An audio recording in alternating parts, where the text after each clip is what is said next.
उत्तराखंडला गेलेल्या 24 जणांचा संपर्क होत नसल्याची माहिती आहे। आंबेगाव तालुक्यातील अवसरी खुर्द गावातून 1 ऑगस्टला 24 जण उत्तराखंडला गेले होते। ढगफुटी होण्यापूर्वी हे सगळे जण संपर्कात होते, मात्र गेल्या 2 दिवसांपासून त्यांचा कोणताही संपर्क झालेला नाही अशी माहिती त्यांच्या नातेवाईकांनी दिली आहे। त्यामुळे त्यांचे कुटुंबीय आणि मित्रमंडळी काळजीत आहेत। महाराष्ट्र सरकारने यावर पुढाकार घ्यावा आणि सर्वांना सुखरूप परत आणावं अशी मागणी करण्यात आली।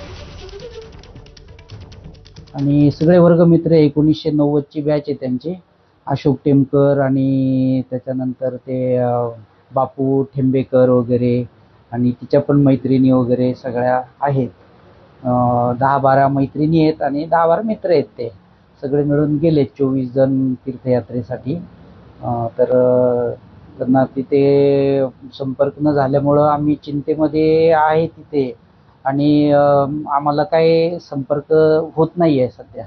ते शुक्रवारी रात्री एरोप्लेननी उत्तराखंडमध्ये त्यांचे मित्र आणि मैत्रिणी मिळून सगळेजण 24 जण गेलेत उत्तराखंडमध्ये ट्रिपसाठी। ऑन द वे म्हणून गंगोत्रीकडे निघाल्याचे स्टेटस मिळाले आम्हाला।